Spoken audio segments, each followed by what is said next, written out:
ผ่านเข้าไปเหลือ364วันพระวันนี้สิ้นไปแล้ว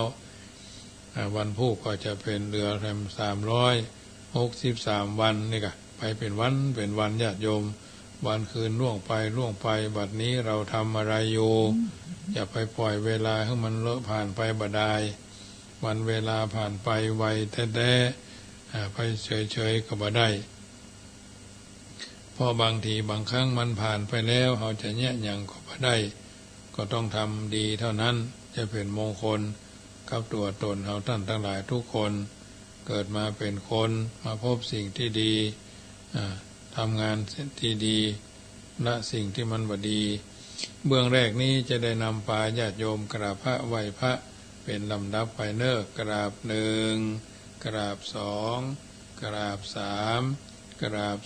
4กราบ5อะระหังสัมมาสัมพุทโธภควาพุทธังภวันตังอภิวาเนมิกราบสวากขาโตภควตาธัมโมธัมมังนะมัสสามิกราบสุปฏิปันโนภควโตสาวกสังโฆสังฆังนะมามิกราบมาตาปิตุคุณังอหังวันตามิกราบคุณูปการีวันตามิกราบ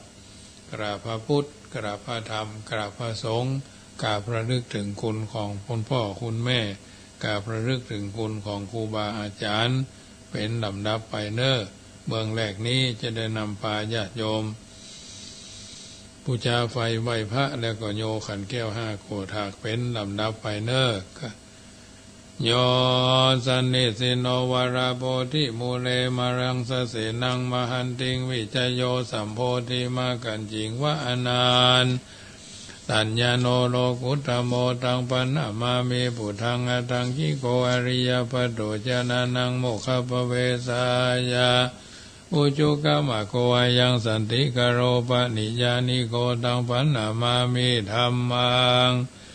สังโฆวิสุทโธวรตคินายโยสันตินทริโยสัพพมระปะหิโนคุเนหิเนเกหิสมิติปโตอนาสโวตังปันนามามิสังฆังนามามิพุทธังคุณสาคารันตังนามามิธัมมังมุนิราชเดสิตังนามามิสังฆังมุนิราชสาวกังนามามิกัมมตานาทายกาจริยังนิพพานามากุเตสกังอัจจโยโนพันเตอจักมายถาพลังยถามูลหังยถากุสรังเยมยังพุทธธัมมาสังฆกัมมตานาทายกาจริยาสังฆเตสุปัญจรัตเนสุอติเตวาปัจจุปันเนวาอวิวายาติวาระโอวากายเยนวาวาจายาวามนาสาวาปะมาทังวาอาการะวังวากาสิมหาดิสวายตาธัมมังปฏิกโรมาเตสังโนพันเตพุทธาติรัตนาทยังอนุกัมปังอุปาทายะอัจจยังอัจจยโตปฏิกันันตุขามันตุอายะติงสังวรายามาอายะติงสังวริสามานาปุเนวังปฏิกาลิสามาพุทธปูจามหาเตจาธรรมปูจามหาปัญญาสังฆปูจามหาราภาปูจาระเหปูจายะโตพุทเทยะทิวาสาวะเกปปัญจสมาติกันเตติเนโสกาปาลิเทเวเตตาติเสปูจายะโตนิพุทเถอากุโตภเยนะสักกาปุญญาสังฆตุงอิเมธามาปิเกนะจิอิมินาอากิตุปาบุภาราชาปุจาการวะกะเมนะเมตยาพุทธสัตสานัน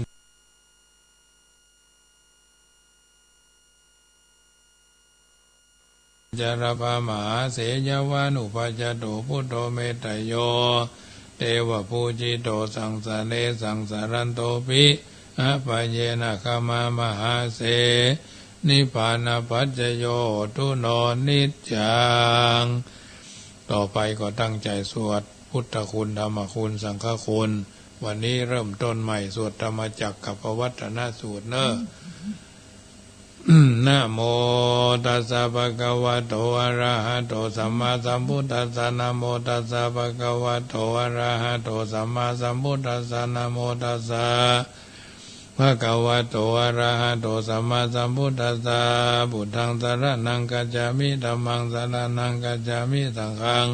สรณังกัจฉามิทุติยัมปิพุทธังสรณังกัจฉามิทุติยัมปิธัมมัง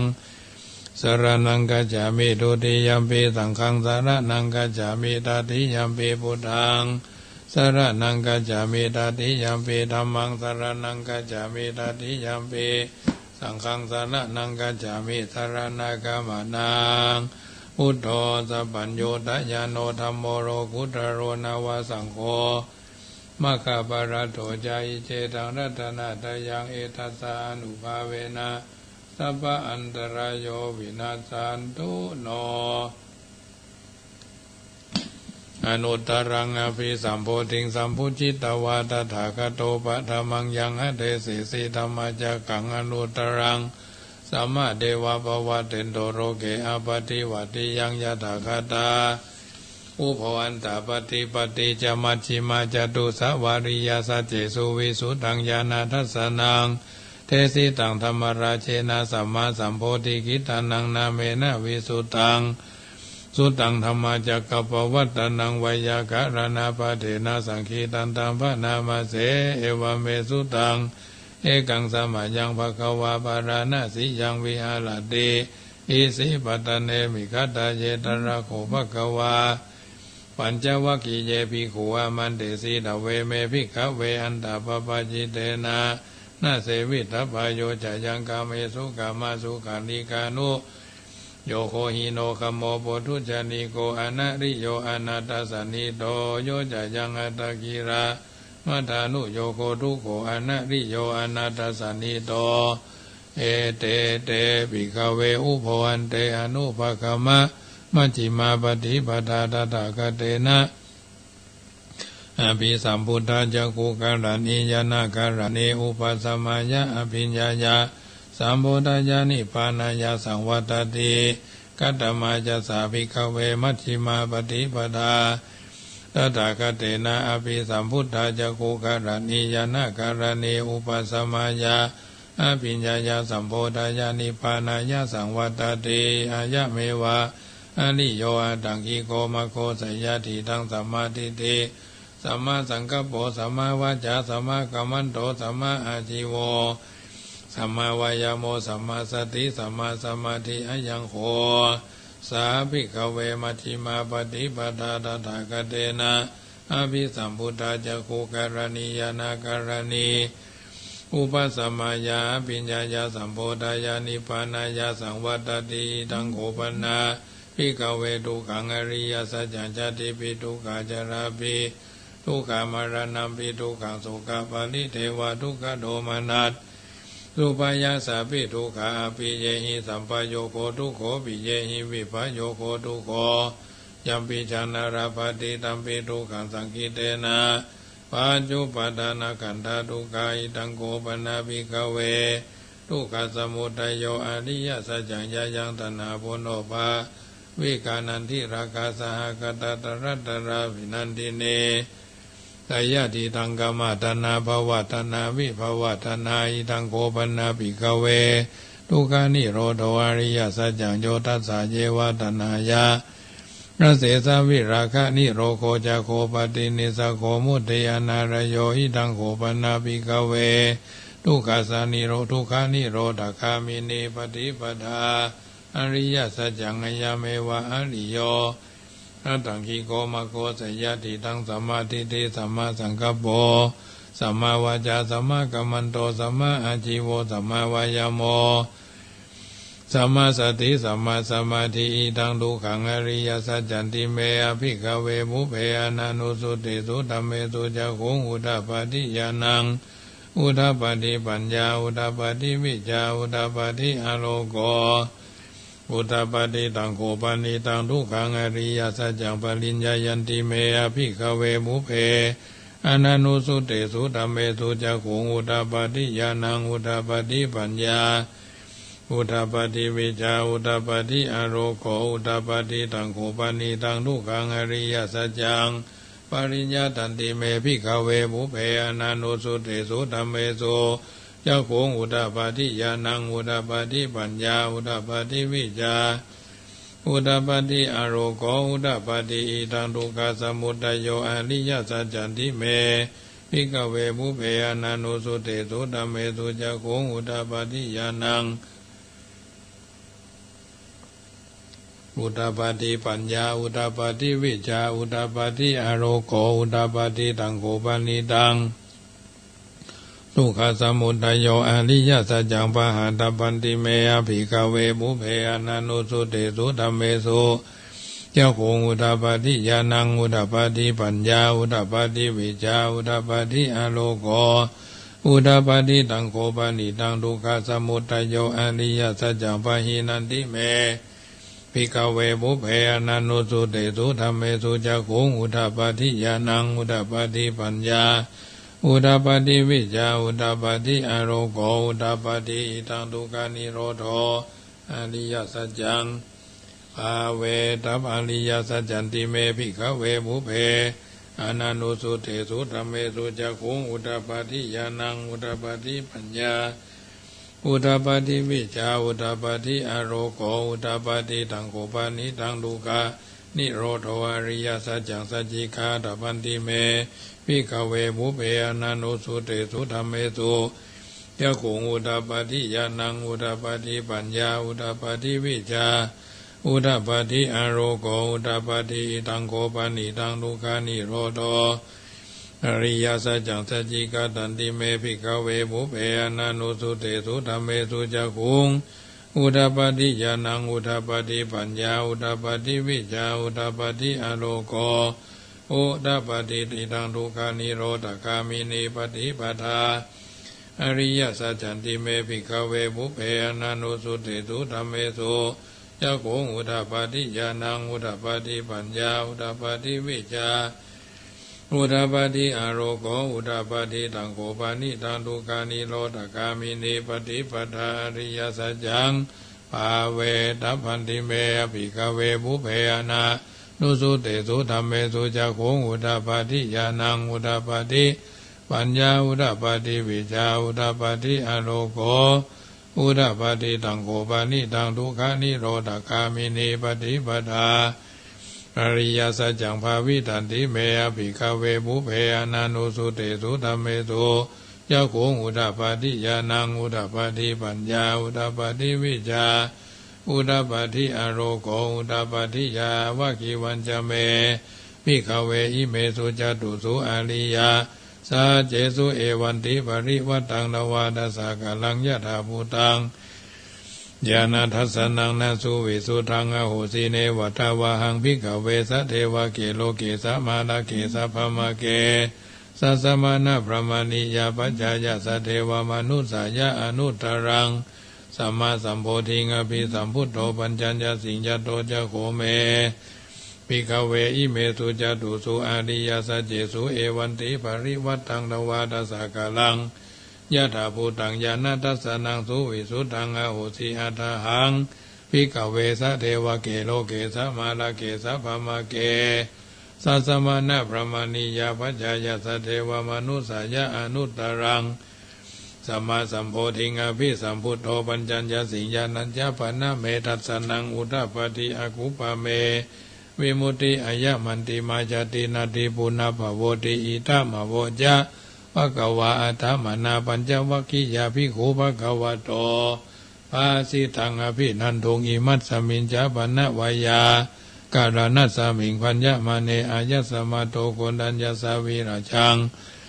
วิธรรมารังธรรมจักขุงอุตตปาทิยังกินจีสมุทัยะธัมมังสัพพันตังนิโรธธรรมันติ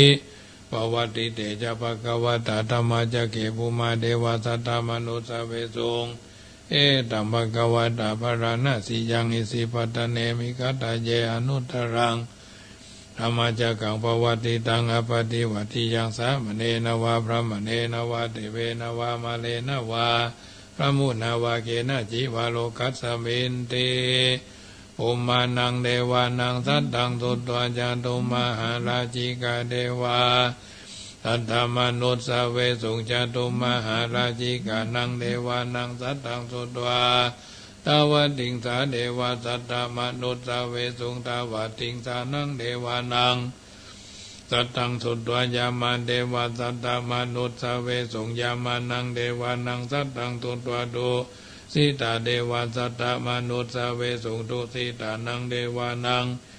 สัตตังสุตวานิมานารติเดวาสัตตมนุสเวสุงนิมานรตินังเดวานังสัตตังสุตวาปาลานิมิตาวาสวัตติเดวาสัตตมนุสเวสุงปาลานิมิตาวาวาสวัตตินังเดวานังสัตตังสุตวาปมาปริสัจจาเดวาสัทธมนุสเวสุงพระมาปริสัจจานังเดวานังสัตตังสุตวาภมะปะโรหิตาเดวาสัตตมนุสเวสุงภมะปะโรหิตานังเดวานังสัตตังสุตวามหาภมา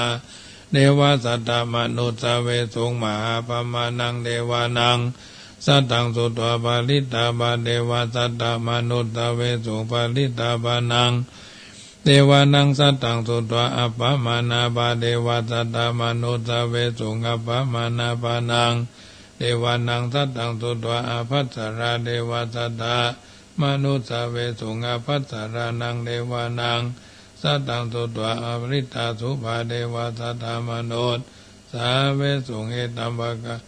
ปริตาภานังเดวานังสุตังสุตวาปริตาสุภานังเดวานังสัตตังสุตวาอัปปมานาสุภาเดวาสัทธมนุสเวสุงอัปปมานาสุภานังเดวานังสัตตังสุตวาสุภากินนากาเดวาสัตตมนุสเวสุงสุภาเกณหากานังเดวานังสัตตังสุตวาอาสัญญีสัตตาเดวาสัตตมนุสเวสุงอาสัญญีสัตตานังเดวานังสัตตังสุตวาเวหภราเดวาสัตตมนุสเวสุงเวหภรานังเดวานังสัตตังสุตวาอวิหาเดวาสัตตมนุสเวสุงอวิหานังเดวานังสัตตังสุตวาอัตตปาเดวาสัตตมนุสเวสุงอัตตปานังเดวานังสัตตังสุตวาสุทัสสะเดวาสัตตมนุสเวสุงสุทัสสะนังเดวานังสัตตังสุตวาสุทัสสีเดวาสัตตมนุสเวสุงสุทัสสีนังเดวานังสัตตังสุตวาอากานิตากาเดวาสัตตมนุสเวสุงเอตัมภะคะวะตาภารณะสียังอิสิปตันเอมิกัตตะเยอนุตตรังธรรมจักขังววัตติตังอปฏิวัติยังสามเณรวาพระมเณรวาเทเวนวามาเรนวาภมุนาวาเกนะจิวาโลกัสสมินติอิติหะเตนะคะเนนะเตนะโมโหเตนะยาวะภมโรกาสัทโธอาภุกาจิอายัญจตัสสะสหัสสิโลกาตตุสังคัมปีสัมภาคัมปีสัมภเวทิอัปปมโนจะโอลาโลโอภาโสโลเกปตุระโหสิอติคัมเมวะเทวานังเดวานุภาวังอัตตโขภควาอุทานังอุทานเนสีอัญญาสิวัตโพโกนัญโยอัญญาสิวัตโพโกนัญโยติอิติหิทังอายะสมาโตโกนัญญาสาอัญญาโกนัญโยตเววะนามังอโหสิติธรรมจักปวัตนาสุตังนิติตังโกนัญโยภัตติโยวะโพมหานาโมจะอาสจิเอเตปัญจมหาเถระปัญจวัคคีติวุจเรติยันตุนิมิตังอวามังกรัญจโยจามนาโพสักกุณาสัสสะโตปะปะกะโหตุสุปินังอกันตังพุทธานุภาเวนะวินาสเมนตุยันตุนิมิตังอวะมังกรัญจโยจามนาโพสักกุณาสัสสะโตปะปะกะโหตุสุปินังอกันตังธัมมานุภาเวนะวินาสเมนตุยันตุนิมิตังอวะมังกรัญจโยจามนาโพสักกุณาสัสสะโตปะปะกะโหตุสุปินังอกันตังสังฆานุภาเวนะวินาสเมนตุสัพเพพุทธาปราปตาปัจเจกานัญจยังปรังอรหันตานัญจเตเจนรกังปันดามิสัพพโสพุทโธมังกลาสัมพุทโธสัมพุทโธติปตุตโมพุทธมังกลมา กัมมาสัพพทุกขาปมุญจเลธัมโมมังคลาสัมพุทโธกัมปิโลดุตัสสวานุธัมมะมังคลามะกัมมาสัพพะโลกาปมุญจเลสุวรรณภูมิงกัตวนาโสนุตตรามหิติกาปิสาเอวาวิธามิตาพระมาจารังอเตสโยงเมตตโยอุตตโรรามโมปเสโนโกสราปิโภทีฆาโสนาจาสังกิโยสุโพโตทายพระมโนนาลาคิลีปาลิลโยโพธิสัตตาอิเมทัสสะอนุกเมนะสัมโพธิงปาปุณิสันติอนาคเตเตนะสัจจวเจนะสุติเตโหตุสัพพทาเอาละญาติโยมต่อไปก็แผ่เมตตาเนอะอิมินาปุญญกรรมเมนะด้วยเดชเดชะผลบุญที่ข้าพระเจ้าได้ตั้งใจจะสวดพระพุทธคุณพระธรรมคุณพระสังฆคุณในเย็นวันอาทิตย์นี้ขอกุศลส่วนนี้จงไปค้ำชูอุดหนุนท่านผู้มีพระคุณมีพ่อแม่พี่ป้าน้าอาครูอุปัชฌาย์อาจารย์องค์พระมหากษัตริย์และพระบรมวงศ์นุวงศ์พระบรมพระองค์พระมหากษัตริย์และพระบรมวงศานุวงศ์ผู้เป็นประมุขของชาติองค์สมเด็จพระสังฆราชผู้เป็นประมุขของพระศาสนาพร้อมทั้งคณะรัฐบาลผู้บริหารประเทศเขตแดนโดยเฉพาะจังหวัดลำพูนเชียงใหม่เชียงรายลำปางเป็นต้นมิตรรักสนิทเพื่อนศาลาสัตว์น้อยใหญ่เจ้ากรรมนายเวรพระภูมิเจ้าที่เจ้าภูมิภรีนางพระแม่ธรณีนางพระแม่โพธิ์ศพนางพระแม่คงคาพระยายมราชนายนิริยบาลท้าวจตุโลกบาลทั้งสี่สิริคุตอมาตย์ชั้นจตุมหาราชิกาเบื้องบนจนถึงที่สุดรอบมาเบื้องต่ำตั้งแต่อเวจีนรกขึ้นมาจนถึงมนุษย์โลกโดยรอบสุดขอบจักรวาลท่านทั้งหลายที่ได้รับความทุกข์มีพ่อแม่พี่ป้าน้าอาลุงปู่ย่าตายายพร้อมทั้งสรรพสัตว์ทั้งหลายและสรรพเปรตทั้งหลายก็ขอให้ท่านได้พ้นจากทุกข์ท่านทั้งหลายที่ได้รับความสุขก็ขอให้สุขยิ่งขึ้นไปด้วยเดชเดชะผลบุญที่ข้าพระเจ้าได้ตั้งใจให้ไปนี้จงเป็นตบะเดชะเป็นพระระวะปัจจัยเป็นอุปนิสัยนำส่งให้ข้าพระเจ้าเกิดปัญญาญาณทั้งชาตินี้และชาติหน้าตลอดปัจจุบันชาติอย่างยิ่งจนถึงความพ้นทุกข์คือพระนิพพานในอนาคตการเบื้องหน้าโน้นเถิดเอาละสาธุชนคนดีได้ยินได้ฟังรายการเสียงธรรมก่อนรับตาวันนี้พระกันก็เป็นวันที่1เดือนมกราคมพุทธศักราช2566เป็นปีใหม่แห่งเฮาท่านทั้งหลายทราบกันแล้วเพราะฉะนั้นเฮาท่านทั้งหลายเดินทางชีวิตมาถึงวันนี้เพราะเฮามีกำลังกายกำลังความคิดจิตของความเป็นผู้เดินทางชีวิตโดยไม่ผิดไม่เพี้ยนฉะนั้นในการเดินทางชีวิตของเฮาก็ถือว่าเป็นช่วงแห่งการเดินทางโดยความมั่นใจชีวิตเฮาเหมือนเรือน้อยร่องลอยอยู่ต้องต่อสู้แรงลมผสมคลื่นต้องทนทานหวานสู้อมขมสู้กลืนต้องจำฝืนสู้ภัยไปทุกวันการเป็นการง่ายยิ้มได้ไม่ต้องฝืนเมื่อชีพชื่นเหมือนบรรเลงเพลงสวรรค์แต่คนที่ควรชมนิยมกันต้องใจมั่นยิ้มได้เมื่อภัยมาฉะนั้นท่านหลวงวิจิตรวาทการเขียนไว้ได้นำมากล่าวให้เอาท่านทั้งหลายได้ดำเนินชีวิตว่าปีใหม่วันนี้ปีใหม่จึงนำคำกรมาสอนใจว่าปีใหม่มีสำรับดีกว่าปีเก่าพืชมีเง่าครบปีทวีหัว ทั้งขนาดและจำนวนล้วนเกินตัวแต่คนชั่วกลับถอยหดดีลดลงคือปีหน้าเร็วกว่าปีหน้าเร็วลงกว่าปีนี้ไม่กี่ปีจะหมดดีเพราะมีหลงรู้สึกตัวละชั่วทั่วรักชั่วเพราะเห็นตรงดีก็คงดีจะคงดีขึ้นไปชื่นใจนะอันปีใหม่นั้นต้องดีกว่าปีเก่าให้เปล่าๆไม่ดีนี้ไม่ดีนี้ไม่ไหวดีแต่ปากใจไม่ดีดีทำไมให้ผีใหญ่เย้ยเยาะเหมาะหรือเราสะอาดกว่าสว่างกว่าสงบกว่าเรียกว่าใหม่ยิ่งขึ้นมาอย่ามัวเขาใกล้นิพพานยิ่งขึ้นไปไม่หลงเงาเรียกว่าเรามีปีใหม่จริงนะปีใหม่ปีเก่าก็ถือว่าเป็นปีแห่งการร่วมด้วยช่วยกันเดินทางชีวิตคือมันถึงจุดประสงค์และเป้าหมายที่วาดที่หวังเอาไว้เมื่อเดินทางชีวิตโดยบ่ผิดบ่เพี้ยนบ่คาดบ่เคลื่อนโดยประการทั้งปวงฉะนั้นญาติโยมสาธุชนท่านผู้ฟังทั้งหลายเอาเดินทางชีวิตมาถึงวันนี้ย่อมมีหลายสิ่งหลายอย่าง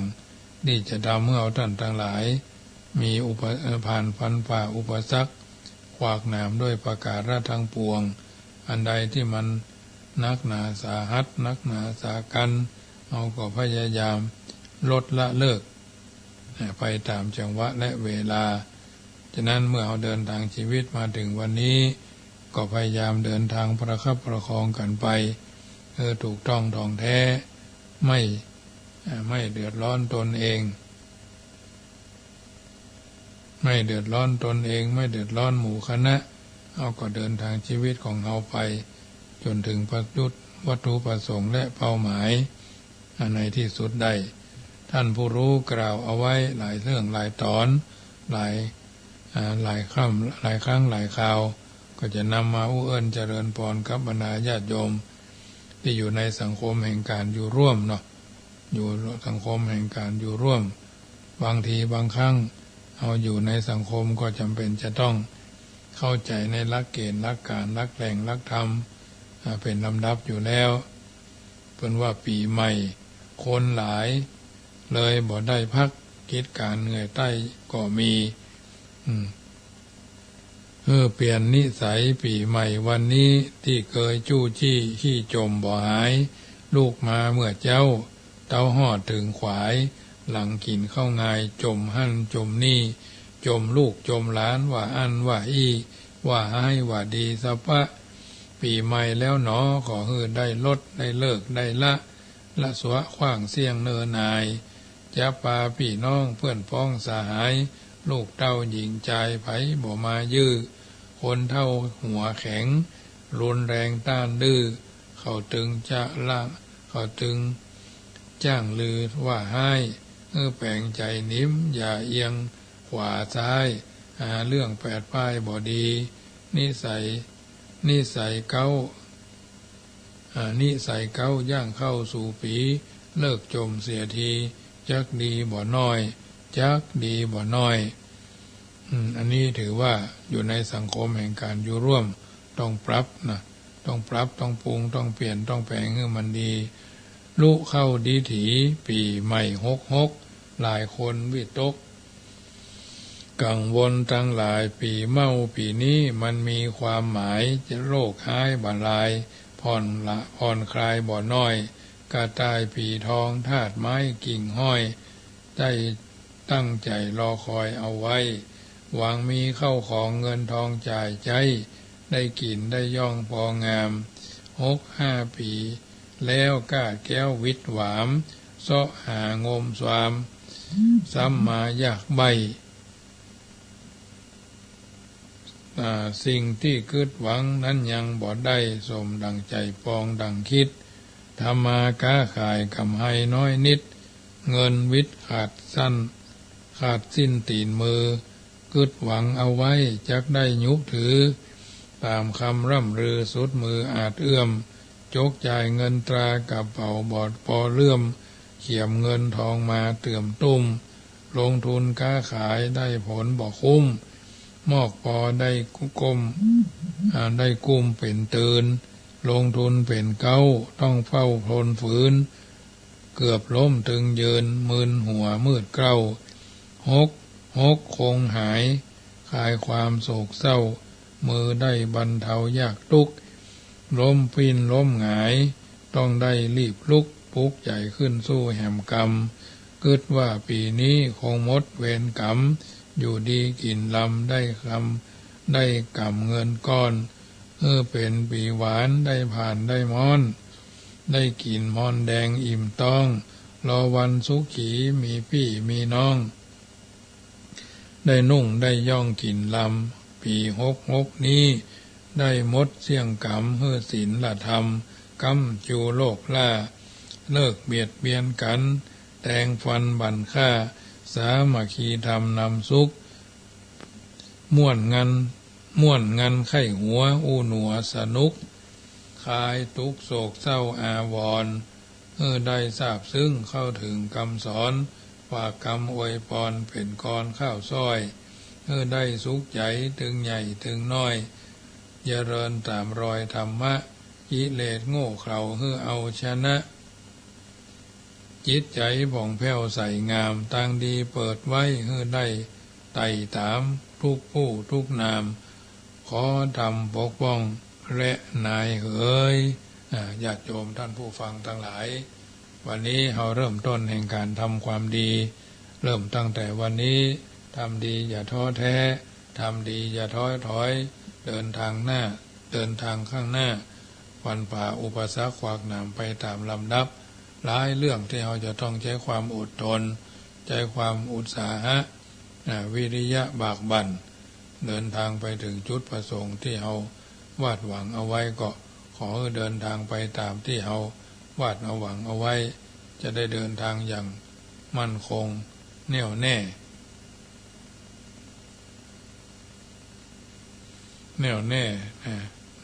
กันต่อไปฉะนั้นทุกสิ่งทุกอย่างถือว่าร่วมด้วยช่วยกันอยู่กันอย่างพี่ดีกันอย่างน้องปรองดองกันเหมือนญาติบัณฑิตท่านผู้รู้เอาเรื่องไว้เอาเรื่องหลายๆสิ่งหลายๆอย่างมากล่าวกันในช่วงเทศกาลปีใหม่เพิ่นบอกว่าให้ทุกคนมีความสุขความเจริญปรารถนาเงินทองให้ได้ขยันทำกินแม้เป็นพ่อค้าแม่ขายขอให้ร่ำขอให้รวยเริ่มชีวิตใหม่ขอให้สุขให้สนุกสดใสสุขภาพร่างกายแข็งแรงมียศศักดิ์ขอให้คนฮักใคร่โชคดีปลอดภัยตลอดปีตลอดไปมิตรไมตรีเพิ่นบอกว่าอันน้ำใจน้อยนิดอย่าติฉินอย่าดูหมิ่นว่าน้อยแสนด้อยค่ายอมลำบากซอกช้ำตรมอุรารู้คุณค่าแห่งน้ำใจและไมตรีรักกันนะทุกคนด้วยรักจากใจทีมงานแอดมิดนะความรู้เกี่ยวกับปีชงบางท่านก็ปีชงปีนี้ปีกระต่ายเป็นต้นนะทรง 100%ท่านก็กล่าวเอาไว้ว่าช่วงเวลาที่กำลังช่วงเข้าสู่ปีใหม่หลายคนคงจำได้คำว่าปีชงกันอย่างหนาหูบางท่านก็อาจจะรู้ว่าความหมายอยู่แล้วว่าปีชงนั่นคือหยังแต่บางคนอาจจะยังไม่ค่อยเข้าใจความหมายที่แท้จริงของคำว่าปีชงวันนี้ขอนำความรู้เกี่ยวกับปีชงมาอู้เอิ้น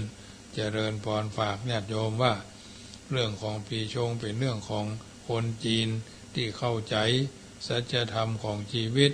เป็นเรื่องของศาสตร์ที่เรียกว่า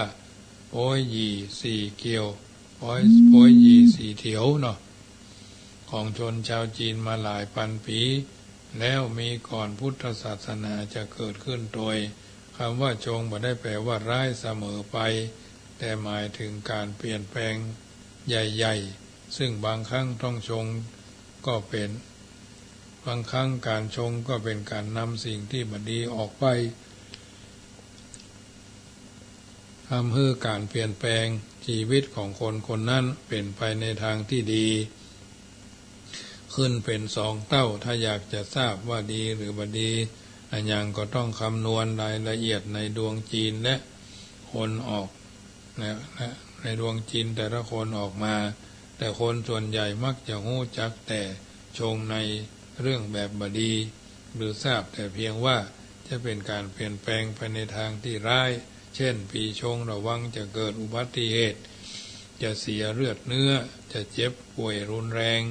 ถึงขั้นต้องผ่าตัดหรืออาจจะต้องถูกปรับเปลี่ยนงานออกจากงานก็ว่าได้ปีชงในตำราจีนดั้งเดิมจริงๆนั้นมีแค่ปีชงคือปะทะรุนแรงสุดเท่านั้นเท่าที่สังเกตพอขึ้นปีใหม่ครั้งหนึ่งก็จะมีแต่คนอู้กันว่าถามกันว่าปีนี้มีปีไหนชงพอผ่านพ้นไปแต่ปีหนึ่งก็มีคำถามเดิมแต่ว่าปีนี้ปีไหนชงและเดี๋ยวนี้หลายท่านอาจจะเคยได้ยินคำแปลกๆเข้ามาว่าคักเฮ่งพั่วไห่โดยชินแสได้คือคำอธิบายพอเข้าใจง่ายๆคือคักก็หมายถึงปีละเมิดองค์เทพไทยสวยคือผู้ที่เกิดปีเดียวกันกับปีนักษัตริย์ในรอบปีนั้นส่งผลให้ปีนั้นเป็นปีต้องเผชิญความอึดอัดเหมือนโดนนั่งทับจะทำอะไรอย่างก็บ่ค่อยสะดวกติดขัดเฮงนะหมายถึงต้องระวังเรื่องสุขภาพต้องเผชิญกับอุปสรรคปัญหาหรืออาจจะประโจก็ได้ถาโถมเข้ามาในชีวิตระวังเรื่องคดีความขึ้นโรงขึ้นศาลไว้ตัวลักเลี่ยงเรื่องที่เสี่ยงต่อการทำผิดกฎหมายบ้านเมืองเพราะมีเกณฑ์จะได้รับโทษทันเรื่องเอกสารต้องรอบคอบระวังสิ่งที่ซ่อนเล่นแอบแฝงจะทำให้ตกที่นั่งลำบากห้ามค้ำประกันใครเด็ดขาดระวังอาจจะโดนประทุษร้ายได้รับบาดเจ็บพัวก็คือว่าถึงหมายถึงให้ระวังเรื่องผู้ใหญ่ในบ้านเจ็บป่วยการงานหยุดชะงักหรือการงานเกิดการเปลี่ยนแปลงไปในทางที่ไม่คาดหมายเรื่องต้องรีบเตรียมตัวก่อนตายเตรียมกายก่อนแต่งเตรียมน้ำไว้ก่อนหน้าแล้งเตรียมแบงค์ไว้ก่อนเดินทางที่บ่คาดหมายต้องรีบเตรียมวางแผนป้องกันดีกว่ารักษาด้วยความรอบคอบชอบด้วยเหตุด้วยผลรัดกุมเรื่องความรักอับเฉามีเรื่องขัดแย้งบ่ราบรื่นกับคนรักคู่ครองให้ก็คือหมายถึงการถูกร้ายถูกใส่ความทำให้มัวหมองเสื่อมเกียรติยศเกียรติทรัพย์เกียรติศักดิ์เสียชื่อเสียงอันนี้ถือว่าเป็นการนำมาอุเอิญเจริญพรให้ญาติโยมได้ฟังนำไปพิจารณาปรับใช้กันต่อไปและแถมอย่างหนึ่งญาติโยมสิ่งประจำเป็นต้องต่อการดำรงชีวิตตัดทิ้งไปในฐานะที่เราเข้าสู่ปีใหม่แล้วเพื่อนบอกว่าอันยังประจำเป็นอันยังมันนักก็พยายามปลดปล่อยและก็ปล่อยวางถือไว้ก็นักปล่อยไว้ก็เบาหน่อยนักก็นักกิ่งกำกึดยิ่งก็นักตัวเนี่ยเพิ่นว่าเอาไว้อันยังที่มันนักก็ต่อการใช้ชีวิตก็ละเลิกและวางไปสิ่งที่ดีต่อชีวิตก็รักษาเอาไว้ไผดีมีคุณโดยอย่าเนรคุณใส่ร้ายก็อย่าร้ายตอบเพียงแค่ไม่คบเฉยไม่โกรธไม่เกลียดไม่เครียดไม่แค้นไม่นำมาใส่จิตใส่ใจเพราะมันรกสมองบดายอาหารที่บดีต่อสุขภาพก็เลิกรับประทานอบายามุขทั้งหลายที่ทำให้ชีวิตพังห่างเหินก็ห่างเว้นเลิกละว่ายุ่งว่าเกี่ยวข้องชีวิตเรารู้อะไรควรไม่ควรอะไรดีไม่ดีนะเพื่อนคนไหนแท้เพื่อนคนไหนเทียมเพื่อนคนไหนเห็นแก่กินเห็นแก่ได้เห็นแก่ตัวคือคนเทียมทั้งนั้นไม่ใช่แมนมีเอสก็เป็นแมนส์เรามีเอสด้วยก็ใช้ไม่ได้ไผจ้องแต่จะเอาเปรียบไผจ้องแต่จะระรานไผคิดหวังดีสนับสนุนชีวิตเรารู้ดี ปีเก่าวันตะวาที่ผ่านมาผิดพลาดอะไรปีเก่าวันวานที่ผ่านมาเรามีจุดดีจุดเด่นอะไรบ้างปีเก่าตะวาผ่านมาเอาทำดีอันอย่างพ้องปีใหม่วันใหม่กำลังจะมาถึงเติงตันเอามีอันอย่างที่ต้องแก้ไขปรับปรุงเรารู้ดีมองคนออกมองตนเองออกบอกตนเองได้ใช้ตัวเองเป็นมีความดีอะไรที่ต้องทำมีกรรมดีอะไรที่ต้องบำเพ็ญและสั่งสมปีใหม่ขอให้สิ่งดีๆจงเกิดมีกับชีวิตจากการกระทำให้สิ่งดีๆจงรักษาปกป้องคุ้มครองชีวิตอยู่รอดและปลอดภัยทุกคนทุกท่านในช่วงปีใหม่เอาท่านทั้งหลายเพิ่นบอกเอาไว้ว่าช่วงปีใหม่มาถึงเขียนคำว่าท้อลงกระดาษแล้วฉีกให้ขาดทิ้งลงถัง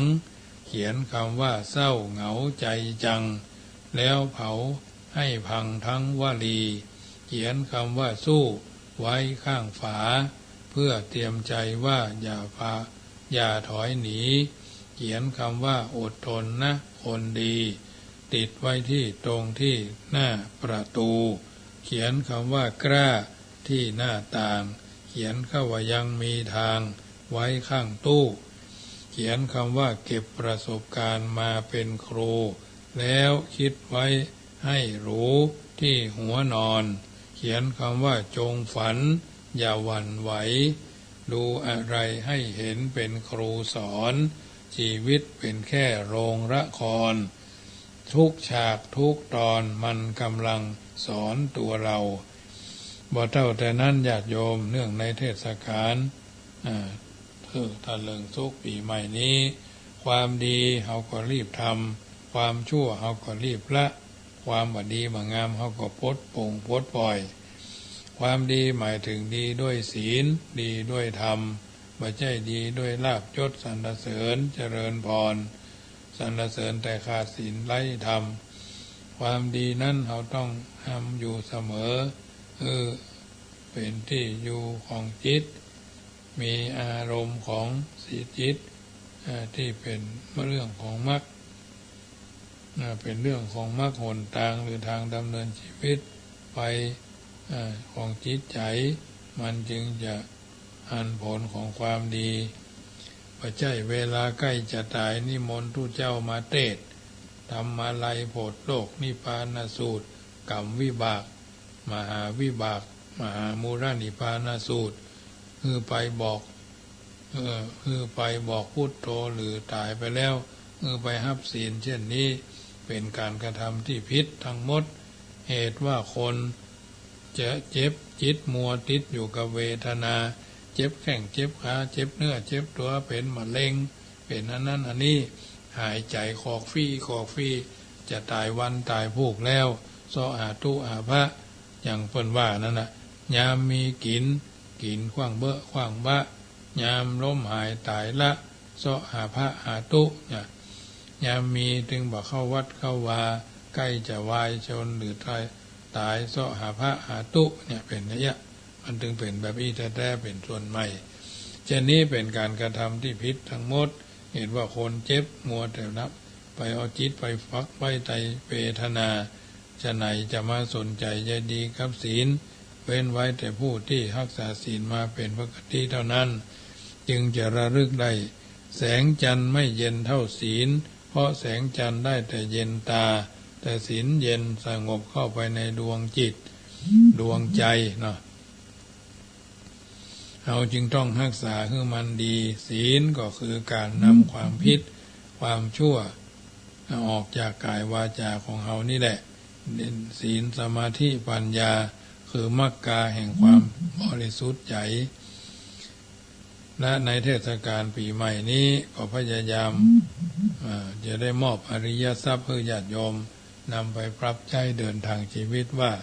อริยทรัพย์ก็ทรัพย์อันประเสริฐเป็นคุณธรรมประจำใจอย่างประเสริฐที่สุดมีอยู่7ประการ1 ศรัทธาคือความเชื่อมีเหตุผลมั่นใจในหลักที่ยึดถือและในความดีที่ทำสองศีลการรักษากายวาจาใจเพื่อเรียบร้อยประพฤติปฏิบัติถูกต้องดีงามบ่เบียดเบียนตนเองและทำเพื่อผู้อื่นต้องเดือดร้อนไปตามกันต่อมาก็คือหิริหรือหิริความอยากความละอายใจต่อการทำความชั่วและบาปอกุศลโอตตัปปะก็คือความเกรงกลัวต่อความชั่วและบาปอกุศลพาหุสัจจะความเป็นผู้ได้ศึกษาเล่าเรียนมานักสดับนักเขียนนักอ่านนักทั้งนั้นถือว่าพาหุสัจจะจาคะก็คือความเสียสละเอื้อเฟื้อเผื่อแผ่ต่อกันและกันทั้งคนที่มีฐานะเสมอเฮาฐานะต่ำด้อยกว่าเฮาเนาะปัญญาก็คือความรู้ความเข้าใจท่องแท้ในเหตุผลผิดถูกชั่วดีบาปบุญคุณโทษและประโยชน์หูคิดหูพิจารณาและหูที่จะทำอริยทรัพย์เป็นทรัพย์อันประเสริฐอยู่ภายในจิตใจซึ่งดีกว่าทรัพย์ภายนอกเพราะบ่มีผู้ใดมาแย่งชิงบ่สูญหายไปด้วยภัยอันตรายต่างๆทำให้ใจบ่อ้างว่ายากจนและเป็นทุนในการสร้างทรัพย์ภายนอกได้โดยธรรมะ7ประการนี้เรียกแคมอย่างหนึ่งว่าพหุการะธรรมคือธรรมมีอุปการะมากสำหรับคนโดยทั่วไปที่มีวุฒิภาวะแห่งการศึกษาเข้าใจท่องแท้ส่งเสริมคือการบำเพ็ญคุณธรรมต่างๆยังประโยชน์แก่ตนและผลประโยชน์แก่คนอื่นเพื่อสำเร็จได้อย่างกว้างขวางไพบูลย์เปรียบเหมือนคนที่มีทรัพย์ยากทรัพย์มากย่อมสามารถใช้จ่ายทรัพย์เลี้ยงตนได้เลี้ยงคนอื่นให้มีความสุขและบำเพ็ญประโยชน์ต่างๆโดยได้เป็นอันมากเนาะได้เป็นอันมากจึงนำมาเป็นปฏิพรณ์หนึ่งในเทศกาลปีใหม่และญาติโยมการทำความดีการสร้างกุศลผลบุญในแต่ละวันยังบ่เพียงพอสำหรับเฮาทุกคนทุกท่านว่าเป็นเจ้าวัดว่าเป็นเจ้าบ้านเนาะผลบุญเพียงแต่ส่งผลให้ได้รับสิ่งแวดล้อมที่ดีอาจจะนำสู่ปัจจัยธรรมที่ดีแต่ยังบ่อาจพ้นทุกข์เวียนว่ายได้ฉะนั้นสิ่งสำคัญคือการฝึกจิต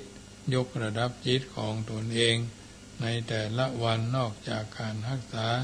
ความดีทางกายวาจาใจนอกจากคิดดีอู้ดีทำดีแล้วยังต้องหาเวลาฝึกให้ตนเองมีสติพร้อมมูลที่สุดในช่วงระยะเวลาหนึ่งคือทุกวันมีเวลาฝึกสติฝึกจิตใจคือมีสติสูงสุดฝึกชัดเจนในรูปนามจนปราศจากตัวตนคือนักที่สุดแม้ช่วงระยะเวลาหนึ่งก็ตามแต่ฝึกฝนไปจนกว่าจะบังเกิดความชำนาญในส่งผลต่อความตื่นรู้ในชีวิตประจำวันภายนอกและภายในจึงจะก้าวไปสู่ก้าวหน้าไปพร้อมๆกันสุขง่ายๆด้วยใจแบ่งปันนี่ญาติโยมท่านผู้ฟังทั้งหลายนำมาอันเป็นคำสอนในทางพระพุทธศาสนาประจำค่ำคืนของวันอาทิตย์ที่1 เดือนมกราคม2566ญาติโยมขึ้นปีใหม่จงหู้จักหลัก10 ข้อของการใช้ชีวิต 1. ไม่อิจฉาใครใครจะมีก็ปล่อยเขามี 2. ไม่เปรียบเทียบใครเราเกิดมาในแบบเราไม่เหมือนใครอยู่แล้ว3. ไม่ตามใครเราจะตามตัวเราเองใครจะตามก็ปล่อยเขาตามไปเราขอหยุดและตามในทางของเรา 4. ไม่ยึดติดในสุขเพราะสุขมันก็คือทุกข์ที่ละเอียดมันของคู่กันอยู่แล้วเมื่อมีสุขเข้าใจกันแล้วจะต้องปล่อยวาง 5. ไม่จมปักในความทุกข์ทุกข์ก็เสียใจกับมันแค่ครึ่งเดียวจะเอามันมาซ้ำเติมเพิ่มพูนเพราะมันคือการเพิ่มทุกข์ให้ทวีคูณมากขึ้น 6. อยู่กับปัจจุบันอยากยากที่สุดคือการเอาตัวเองอยู่กับปัจจุบันนี่แหละเรามักแค่ยึดถึงอดีตไขว่คว้าหาอนาคตจนปัจจุบันเราขาดความสุขแท้จริงตัวเราเองอยู่กับวินาทีนี้ให้ได้เสียก่อน 7. เป็นผู้รู้จักให้ไม่ว่าฮื้อพ่องแม้มันจะเล็กน้อยก็ตามอย่างน้อยๆที่สำคัญก็คือฮื้ออภัยเพื่อเป็นการฝึกตัวเอาบ่ฮื้อยึดติดเพราะเมื่อตายไปมันก็เอาอันอย่างไปตัวบ่ได้สักอย่างมีความสุขในแบบของตัวของเขาเองแม้จะไร้สาระในสายตาของเขาก็จังมันมีภัยนิยามความสุขคือดีที่สุดหรอกมีเพียงเขาเท่านั้นที่หู้เข้าใจดีก้าวระลึกถึงความตายอยู่เสมอเพราะความตายเป็นเพื่อนแท้ทุกวันตายได้ทุกวันจะเป็นอยู่ก็เรายังก็ไม่แน่นะแต่ความตายนี่แน่นอนกว่าเพราะความตายมันเป็นสิ่งที่เราต้องเจอแท้อย่างแน่นอนการเตรียมตัวก็เพื่อเป็นการให้ตระหนักรู้มาให้เราประมาทได้ยึดติดในชีวิตเพราะทุกสิ่งเมื่อตายแล้วหอบอันอย่างไปโดยไม่ได้สักอย่างเจริญสติ10 ประการปลดโปร่งปลดปล่อยแล้วก็ปล่อยวางพบเห็นทางแห่งความสงบเป็นลำดับไปค่ำคืนนี้รายการเสียงธรรมก่อนรับตาก็คงจะไม่ได้เปิดสายหน้าใหม่ให้ญาติโยมโทรกันมาเนอะวันนี้ก็คงจะนำรายการจากท่านไปก่อนตั้งแต่เจ้ามืดมาก็งานหนักทั้งวันได้จัดรายการสดวันนี้เป็นวันแรกวันพุธนี้ก็ยังมาแน่เพราะมีงานเข้ากรรมปฏิบัติธรรมที่วัดบ้านหวายอาจจะไปได้จัดรายการสดก็เป็นไปได้ก็ดูทำกรรมเนอะแต่โยมสาธุชนทั้งหลายมองแง่ดีมองแต่ดีมีแต่ได้ไม่มีเสียมองแต่เสียมีแต่เสียไม่มีดีมองแต่ดีมีแต่ได้ไม่มีเสียมองแต่เสียมีแต่เสียไม่มีได้รัตนัตยานุภาเวนะรัตนัตยเตจสาพุทโธบังซ้ายธัมโมบังขวาสังโฆบังกายาอะระหังบังเกสาอะระหังพุทโธนะโมพุทธายะอายุวันโนสุขังปะลังขอเจริญปอนยาวใส่ไว้ในอารมณ์อินทรียสังวร